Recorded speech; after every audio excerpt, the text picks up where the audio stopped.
vous êtes psychiatre et vous êtes actuellement en post-doctorat à Rotterdam. Voilà, c'est à vous. Merci. Du coup, vous m'entendez bien? Parfait. Parfait.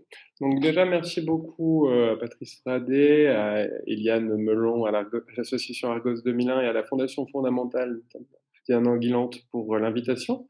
Toujours un plaisir du coup de discuter d'auto-stigmatisation qui était donc le sujet de ma thèse de science. Après, donc, je sais que vous en avez déjà parlé beaucoup au cours de la demi-journée, avec à la fois des aspects scientifiques, des aspects expérientiels. Et donc, je suis connecté il y a assez peu de temps, mais ce que j'en ai entendu était déjà effectivement très enrichissant et passionnant. Il va me revenir une tâche très très difficile qui va être d'essayer d'éviter au maximum les redondances, parce que forcément il y en aura, puisque pour réduire l'autostigmatisation, il faut faire un petit détour par les mécanismes qui contribuent à sa formation, pour voir justement comment les stratégies de réduction de l'autostigmatisation peuvent fonctionner. Et tâche d'autant plus difficile qu'on s'approche de l'heure de midi, que vous avez déjà eu beaucoup de temps en Zoom et que probablement tout le monde a très faim. Donc il va falloir aussi le faire de façon assez rapide. Donc sans plus attendre, je pars un peu dans le vif du sujet. Donc des choses que vous avez déjà vues sur la stigmatisation publique, qui est quand même très marquée. Là, c'est une étude qui a été faite dans le monde entier par Bernice Pescolido, qui est un sociologue américain, qui a du coup regardé deux vignettes, une vignette sur la dépression, une vignette sur la schizophrénie, et qui a regardé un peu à la fois les représentations que les gens avaient, des personnes qui avaient ces troubles-là, et leurs attitudes. Dans différents pays du monde, la France n'est pas représentée, mais il y a notamment l'Angleterre et d'autres pays européens comme l'Espagne. Donc ce qu'on peut remarquer, c'est que les stéréotypes principaux, là ce que vous voyez à l'écran, en fait, c'est pour la dépression. Et en fait, c'est pas si moins stigmatisé que la schizophrénie. Globalement, il y a assez peu de différences, notamment pour les stéréotypes principaux et les attitudes négatives, comme par exemple dans ce que j'ai entendu dans l'intervention précédente, que les personnes qui ont un trouble psychique sévère ne devraient pas avoir la garde de leurs enfants. Ça, c'est une opinion qui est très largement partagée dans la société, puisque c'est 77% pour la dépression, 85% pour la schizophrénie, c'est tout aussi marqué pour les troubles bipolaires. Donc ça, c'est aussi particulièrement important d'axer aussi certains programmes sur ces éléments-là, et c'est ce qu'avait fait la Fondation fondamentale dans sa campagne sur la schizophrénie, bonheur et compagnie. Et c'est souvent des domaines qui sont insuffisamment abordés alors qu'il y a une stigmatisation qui est majeure dans ce sujet. Pareil, également, tout ce qui est fonction managériale, tout ce qui est le fait d'exercer une position d'autorité, massivement, les gens y sont défavorables.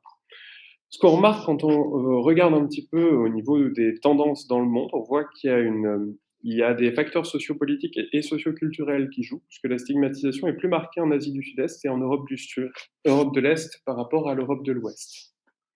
Alors, quand on regarde un petit peu comment tout ça évolue dans le temps, et particulièrement dans des pays qui ont fait des campagnes nationales de réduction de la stigmatisation, on voit que, alors là c'est en Allemagne entre 90 et 2005, les préjugés restent globalement très stables dans le temps.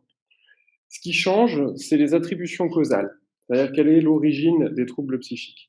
On a beaucoup plus d'attributions causales biogénétiques et en lien avec les anomalies de la neurotransmission qui sont liées du coup à l'efficacité de ces campagnes de lutte contre la stigmatisation. Sauf que quand on regarde les attitudes des personnes, et là vous les voyez sur la figure en haut à droite, le fait d'accepter comme collègue de travail une personne qui a une schizophrénie ou une dépression et le fait de l'accepter comme voisin, eh ben on voit que pour la dépression, ça ne change pas, ça ne devient pas plus favorable. Et pour la schizophrénie, ça se dégrade dans les 10 ans. Ça montre donc aussi une chose, c'est que les attributions biogénétiques peuvent avoir en fait des conséquences négatives, puisqu'elles peuvent renforcer la stigmatisation et le désir de distance sociale par peur un peu de la contamination quelque part, de peur d'attraper du coup le trouble psychiatrique ou la peur du coup d'intégrer une personne qui aurait un trouble psychiatrique dans sa famille ou dans sa belle famille.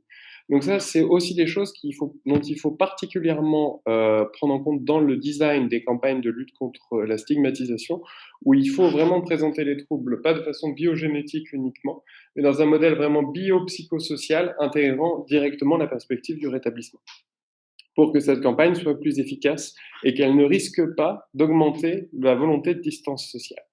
Ce qu'on voit dans la figure en bas à gauche, donc c'est une étude qui a été menée donc à 3 reprises aux États-Unis pour regarder du coup, alors c'était dans la schizophrénie, pour regarder du coup la perception que les gens avaient de la dangerosité et le soutien qu'ils avaient au fait de contraindre les personnes aux soins et au traitement. Alors, ce qu'on remarque du coup, c'est que le soutien en fait à la contrainte dans les soins, il progresse entre 96 et 2018. Donc l'image des personnes avec schizophrénie et les attitudes des gens se dégradent plutôt au cours du temps, liées à des évolutions de la société. Paradoxalement, et on a une amélioration de l'image de la psychiatrie. Les hôpitaux psychiatriques étaient vus avant comme des prisons, des lieux carcéraux, voire des mouroirs ou des asiles psychiatriques. Donc maintenant, c'est plus le cas. Les gens, ils sont beaucoup plus convaincus qu'on y traite du coup les personnes qui ont besoin de soins. Donc il y a une amélioration de l'image, mais n'empêche que quand on demande aux gens, ça c'était en Allemagne, est-ce que vous êtes d'accord pour ouvrir un CMP dans votre quartier?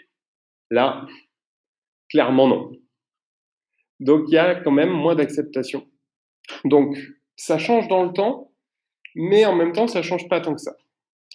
Donc cette stigmatisation, j'ai beaucoup entendu aussi le terme de stigmatisation perçue. Je reviens un petit peu sur cette question-là, puisqu'en fait, globalement, les préjugés qu'on a par rapport aux troubles psychiatriques, les préjugés que les personnes vont pouvoir avoir avant de développer les troubles psychiatriques, que tout le monde a, vont se développer. En fait, la représentation du monde chez les enfants, elle est entre 4 et 5 ans.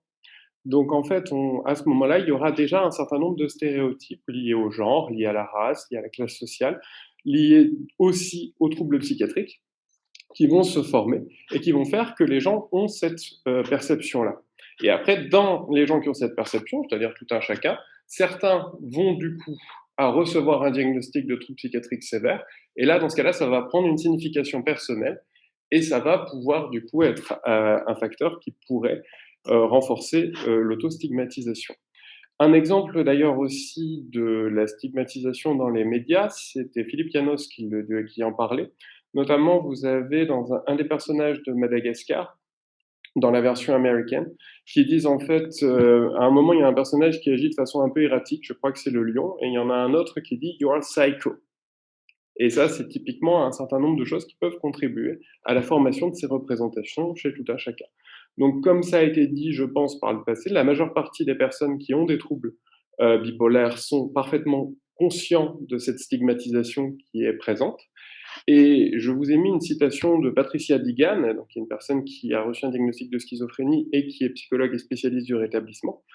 Tout ce que je connaissais, c'était les stéréotypes vus à la télévision et dans les films. Pour moi, les maladies mentales, c'était Dr. Jekyll et Mr. Hyde, les tueurs en série psychopathes, l'asile de fous, les imbéciles, les schizos, les dingues, les cinglés, la camisole et les fous délirants. C'était tout ce que je savais sur les maladies mentales.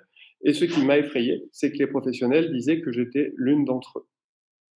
Donc là, on voit toute la force que ça peut avoir quand on a donc ces stéréotypes qui sont présents chez les personnes qui vont développer des troubles comme chez tout un chacun, et que d'un seul coup, ça prend une signification personnelle.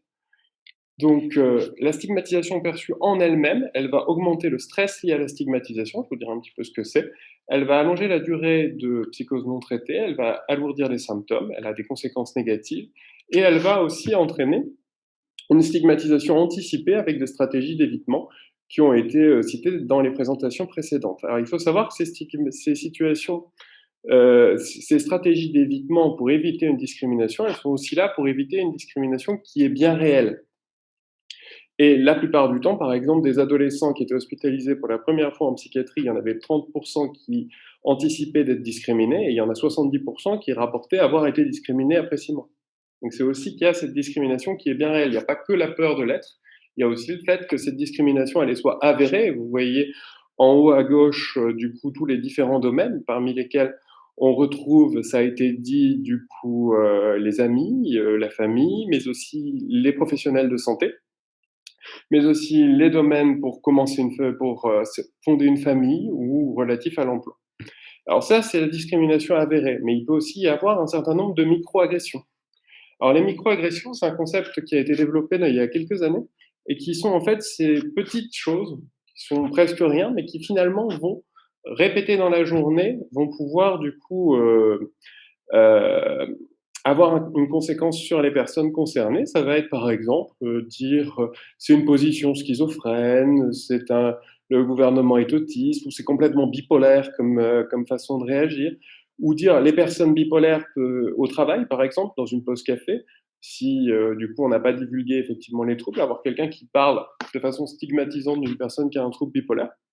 Ça peut être aussi tout simplement le changement d'attitude.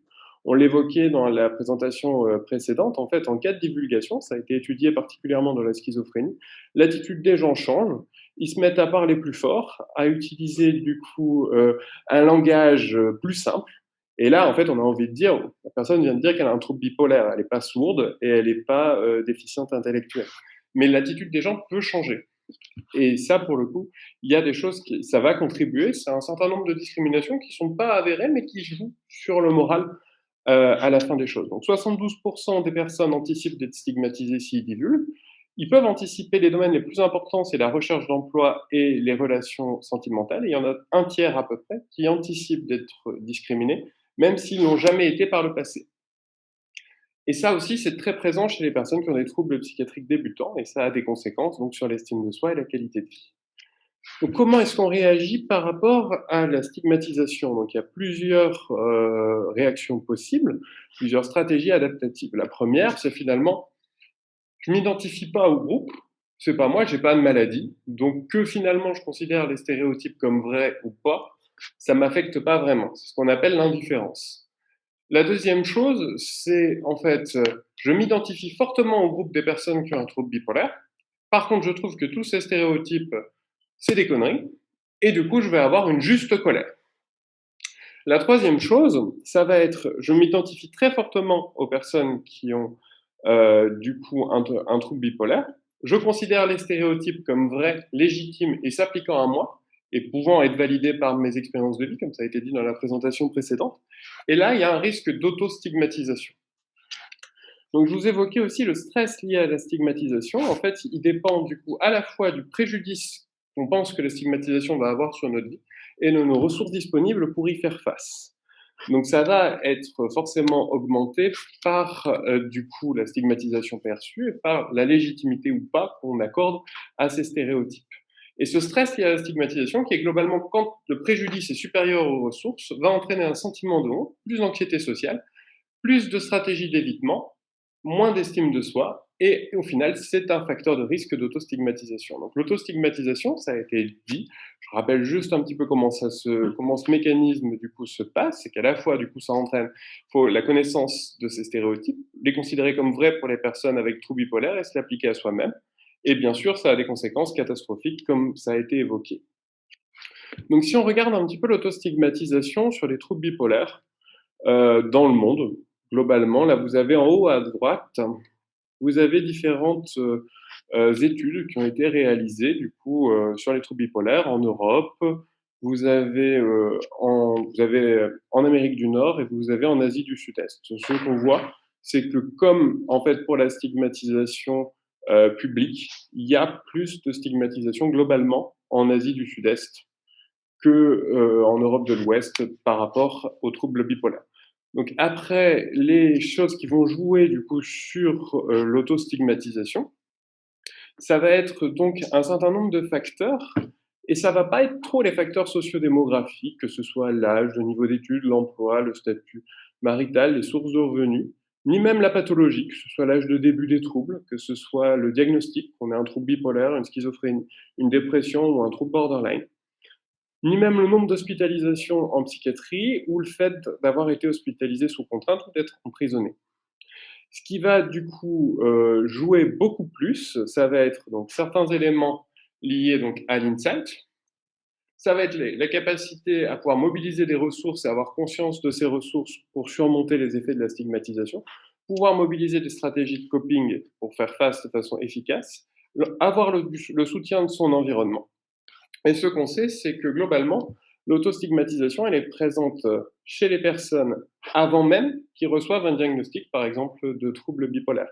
La stigmatisation, elle va être liée au fait d'avoir des symptômes et pas seulement au fait du label d'avoir un trouble bipolaire. Elle est notamment identique chez les personnes qui sont dites à ultra haut risque de développer des symptômes psychotiques et chez les personnes qui ont développé une schizophrénie.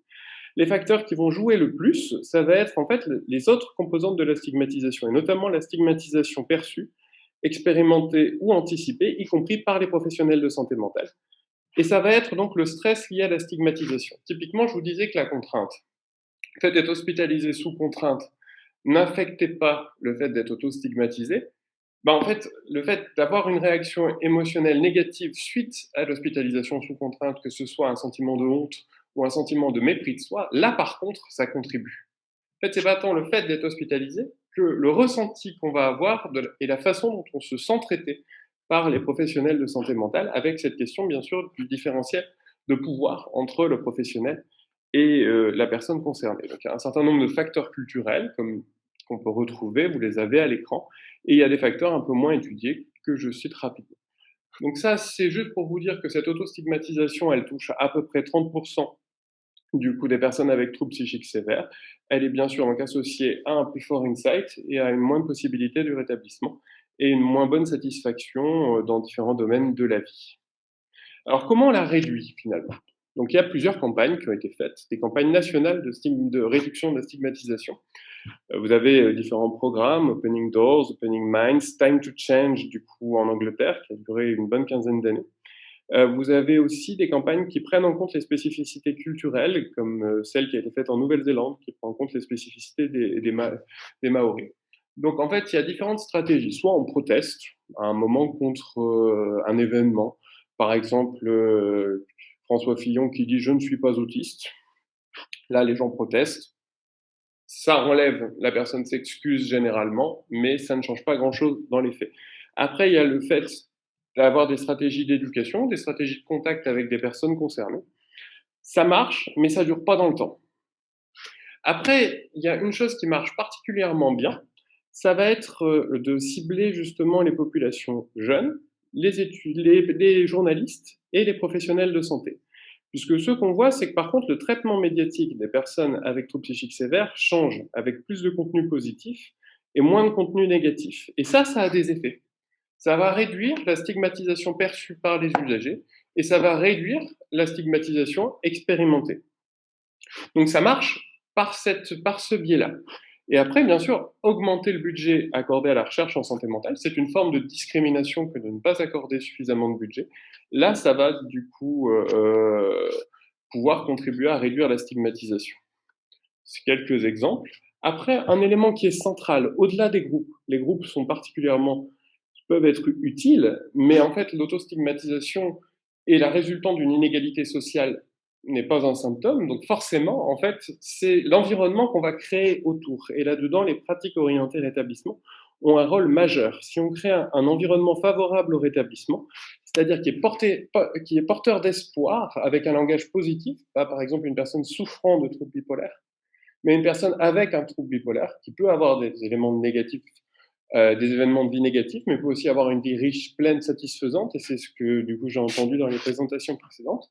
Un environnement qui soit focalisé sur les ressources préservées, qui soutienne l'autodétermination, une relation qui est horizontale et collaborative, une décision médicale qui est partagée sur les médicaments, mais aussi dans le plan de la réalisation d'un plan de crise conjoint, si possible avec des pairs aidants, pour anticiper un peu les choses, qui limite du coup le recours à l'isolement ou à la contention, qui intègre des pairs aidants. Et typiquement, un exemple typique qu'on peut réduire, c'est la question du pyjama. La question du pyjama, elle n'a aucune efficacité en pratique courante, ça ne sert à rien. Par contre, ça manifeste un différentiel de pouvoir entre le professionnel et le patient. Et du coup, ça va contribuer à l'autostigmatisation, donc typiquement accompagner les personnes à arriver à des stratégies de no force first, c'est-à-dire pas de contrainte d'abord, abolition du pyjama, etc., est plus efficace pour réduire du coup la probabilité d'être hospitalisé sous contrainte et plus efficace pour favoriser le rétablissement. Donc c'est aussi des choses assez bêtes, comme par exemple les entrées séparées dans les bâtiments, les toilettes qui sont partagées ou pas partagées. C'est tout ce qui va différencier nous versus eux. Donc ça, c'est un vrai truc qui est central, qui est très simple à mettre en place et en même temps très compliqué, puisque du coup, il faudrait que les professionnels puissent être formés tous aux pratiques orientées rétablissement pour réduire ce stress et la stigmatisation et prévenir l'autostigmatisation. Les conseils pour une pratique orientée rétablissement, vous les avez à l'écran, je ne vais pas les détailler, mais c'est des choses que tout professionnel devrait avoir dans sa blouse et devrait se poser comme question après avoir rencontré une personne qui a un problème de santé mentale. Est-ce que je l'ai écouté activement? Est-ce que je l'ai aidé à préciser ses objectifs à elle et pas celles du système de santé? Est-ce que je lui ai montré que je croyais dans ses forces? Est-ce que j'ai donné des exemples qui soient inspirants? Est-ce que j'ai porté une attention particulière aux objectifs qui sortent la personne de son rôle de malade? Etc. Et si tous les professionnels de santé avaient adopté ces pratiques orientées rétablissement, on aurait beaucoup moins d'autostigmatisation, fort probablement. Après, la réhabilitation psychosociale et l'intervention des pairs aidants, ça marche sur la réduction de l'autostigmatisation. Vous voyez à l'écran, on peut réduire cette autostigmatisation, ça marche. Alors comment faire? En intervenant déjà précocement, si possible avant, en repérant les personnes à risque de s'autostigmatiser. Réduire le stress lié à la stigmatisation. On parlait d'éducation thérapeutique et d'éducation thérapeutique en binôme avec des pairs aidants. C'est particulièrement important que cette éducation thérapeutique, elle soit centrée sur le rétablissement et pas sur les symptômes et la maladie. Parce qu'une personne qui va être auto-stigmatisée, elle a déjà une très douloureuse conscience des symptômes et des traitements. Donc on risque, et c'est le paradoxe de l'insight, d'aggraver en fait sa dépression et son risque suicidaire. Alors que si on parle de rétablissement, là, on va faciliter du coup la réduction d'autostigmatisation et on va prévenir cette dépression et ce risque suicidaire. Ça va être renforcer les stratégies adaptatives, impliquer les pairs aidants et intervenir auprès des familles, ça a déjà été dit et redit. Si je mets un petit peu un focus sur les programmes, donc vous avez différents programmes de réduction de l'autostigmatisation. Je parlerai un petit peu plus du programme NECT qu'on a traduit donc avec l'équipe d'Hélène Richard et qui fait l'objet d'un essai randomisé contrôlé en ce moment. Mais il y en a d'autres qui sont à la fois psychoéducatifs, mais qui comprennent aussi des éléments de thérapie cognitive et comportementale ou d'entraînement des compétences sociales. Il y a aussi des choses qui ont été faites sur la question de divulguer ou pas, faire une décision qui soit sa décision propre pour divulguer ou pas, à qui, comment, de quelle façon, dans quel objectif, etc. Il y a aussi des choses qui sont faites au niveau de la cognition sociale, c'est-à-dire par exemple le programme Remède Rugby qui intègre un volet de lutte contre la stigmatisation et des choses qui sont faites aussi en lien avec l'emploi. Un petit focus sur le programme NECT. Vous aurez le diaporama, donc je passe du coup assez vite, mais en tout cas il y a des éléments de psychoéducation sur les préjugés négatifs pour les troubles psychiques où on les challenge ensemble. Par exemple, les personnes ne peuvent pas se rétablir. Ensuite, on va aller regarder certaines croyances dysfonctionnelles qui sont en lien avec l'autostigmatisation, qui peuvent entraver « je n'ose pas faire ça parce que j'ai une maladie ». Et ensuite, surtout, l'élément central, c'est qu'on va amener les personnes, du coup, à raconter des événements de vie, et des événements de vie dans lesquels, en fait, ils ont pu s'appuyer sur leurs forces pour surmonter les problématiques liées à la maladie ou aux problématiques connexes liées à la maladie.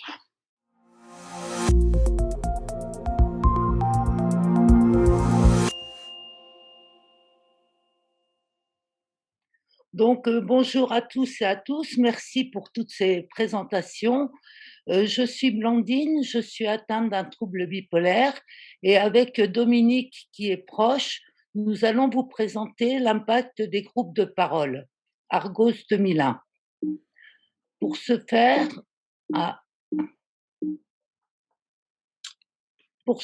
je vais d'abord vous présenter qu'est-ce qu'un groupe de parole. Ensuite, nous reverrons ensemble avec Dominique pour les patients et pour les proches. Nous avons fait une enquête auprès de bénévoles d'Argos pour savoir ce qu'apportent les groupes de parole. Et enfin, nous reverrons les perspectives.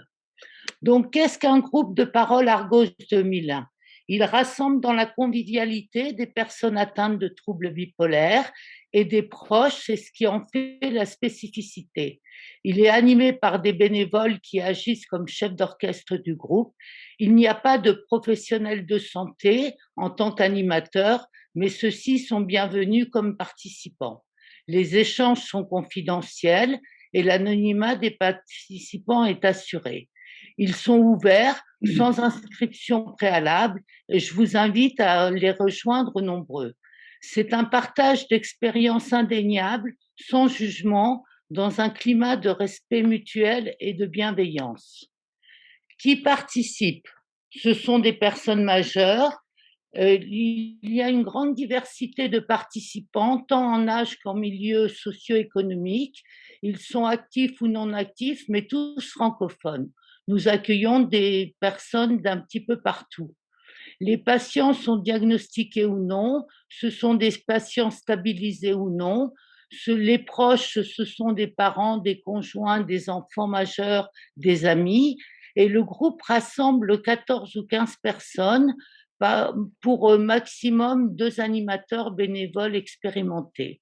La durée est limitée à 2 heures et la participation traduit généralement une maturité et ou une prise de distance par rapport à la maladie. Quelles sont les activités Argos? Argos propose plusieurs groupes de parole par semaine, de 7 à 8, et en un an, il y a eu 2 fois plus de personnes accueillies.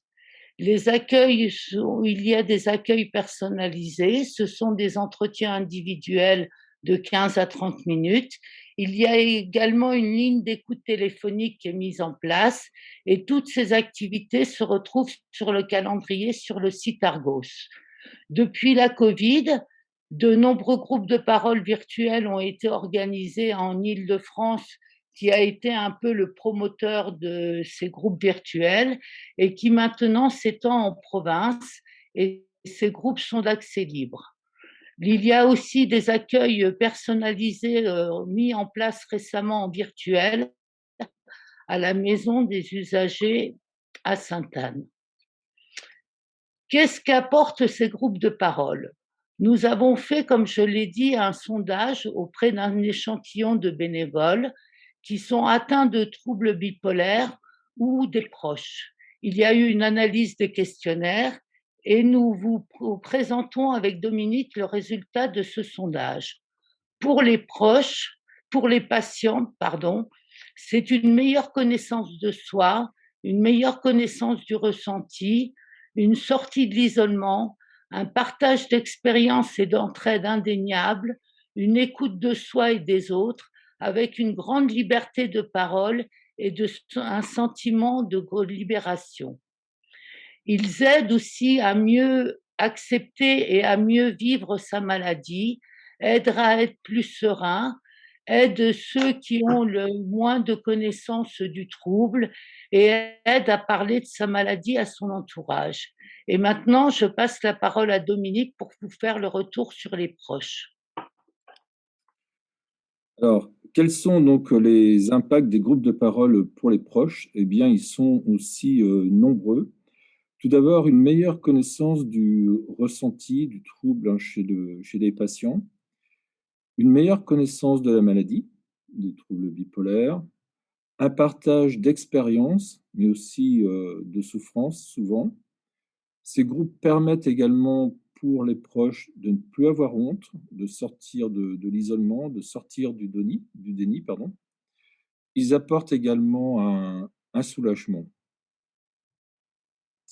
Diapo suivante. Ils aident enfin également à prendre de la distance par rapport à ces troubles. Ils permettent également donc une forme d'entraide, de bienveillance dans un climat de confiance. Ils donnent la capacité d'agir et de l'espoir et ils aident à mieux agir avec, entre guillemets, son patient. Donc, je vais vous présenter la synthèse de l'apport, donc à la fois pour les patients et pour les proches. Donc, ce que l'on constate, c'est effectivement de nombreux bénéfices pour les patients et les proches. Ces groupes de parole constituent une aide indéniable. On constate aussi, vous l'avez vu, donc de nombreux points communs dans les deux groupes. Ils redonnent une capacité d'action aux proches qui, souvent, sont très démunis. Alors, il n'en reste pas moins que nous pensons qu'il serait nécessaire d'effectuer une étude qualitative et quantitative de l'apport des groupes de parole auprès d'un grand nombre de participants, donc en tant que patient et proche. C'est quelque chose qui aujourd'hui n'existe pas à notre connaissance, ni en France ni ailleurs. Et donc c'est vraiment très important et on espère bien que ça va pouvoir se mettre en place. Je ne sais pas si cette année ce sera possible, mais en tout cas, l'idée est celle-ci. Alors, ce que l'on constate, donc, pour être raccord avec le sujet de cette journée mondiale, donc l'impact sur la stigmatisation, eh bien, les groupes de parole favorisent justement la déstigmatisation. Ils abaissent également l'autostigmatisation, ils favorisent le rétablissement et ils apaisent à la fois les patients et les proches. Alors, en termes de perspective, donc, je pense que ça paraît assez évident. Il convient vraiment de développer ces groupes de parole. Alors pour cela, bien sûr, hein, donc, on va avoir besoin de recruter davantage de bénévoles, également les former, et enfin, quelque chose qui est nouveau, dont on se rend compte que nous en avons besoin, la mise en place d'une supervision. Alors, la supervision, en fait, c'est l'accompagnement par un tiers pour nous aider, en fait, dans le cas de situations difficiles qu'on a pu rencontrer en groupe de parole. Nous maintiendrons les groupes de parole virtuels, c'est-à-dire sur Zoom, hein, donc on a commencé l'année dernière, le 6 avril exactement, à la reprise du présentiel, une fois que la Covid-19 sera derrière nous. Ce que nous constatons également, c'est que nous avons la nécessité de mieux faire connaître nos groupes de parole auprès des usagers, auprès de leurs proches. Et pour cela, bien sûr, on s'appuiera encore davantage sur les réseaux sociaux, en particulier au travers de notre page Facebook Argos 2001. Mais on a également un compte Twitter qu'on pourrait mobiliser, et puis également sur notre site internet Argos 2001, où nous devrions avoir un nouveau site dans quelques temps. Alors, en termes d'attente, nous, ce que nous souhaiterions, c'est une plus grande reconnaissance auprès des professionnels de santé. Alors, cette reconnaissance existe déjà parce qu'il faut savoir qu'un certain nombre de professionnels de santé orientent les patients vers nos groupes de parole. Donc, qu'est-ce qu'on entend par professionnels de santé? Eh bien, tout d'abord, donc, au sein des hôpitaux, dans les cliniques, dans les centres médico-psychologiques, on en a parlé déjà tout à l'heure, chez les psychiatres libéraux, c'est beaucoup moins connu, chez les psychologues également, puisque vous l'avez peut-être vu, donc on va vers un remboursement des psychothérapies, donc les psychologues vont avoir un grand rôle, et également auprès des groupes d'entraide mutuelle. Et puis bien sûr auprès de tous les praticiens de manière générale dans le domaine de la santé mentale. Par ailleurs, donc, nous souhaitons aussi une meilleure collaboration entre associations de santé mentale. Je l'ai vu tout à l'heure d'ailleurs je crois que c'était dans un chat où quelqu'un disait que voilà, oui, ce serait bien de continuer, en tout cas, ou d'aller vers une plus forte collaboration. Je pense notamment avec l'UNAFAM, avec qui nous échangeons déjà beaucoup. Et puis également, donc, diffuser ces groupes de parole, les étendre dans les lieux de soins. Et donc on termine donc par un dessin de Pierre-Frédéric de Bresson. Pierre-Frédéric de Bresson est quelqu'un qui participe quasiment toutes les semaines à nos groupes de parole. J'ai très bien en mémoire le premier groupe où il a participé, justement, c'était le 6 avril l'année dernière, bientôt faire un an. Et Pierre-Frédéric, donc, à chaque groupe de parole, nous fait un dessin et qui diffuse aux participants qui le souhaitent. Donc un grand merci à lui donc, pour colorer ces groupes de parole. Je vous remercie. Nous vous remercions, Merci. Blandine et moi, pour votre attention.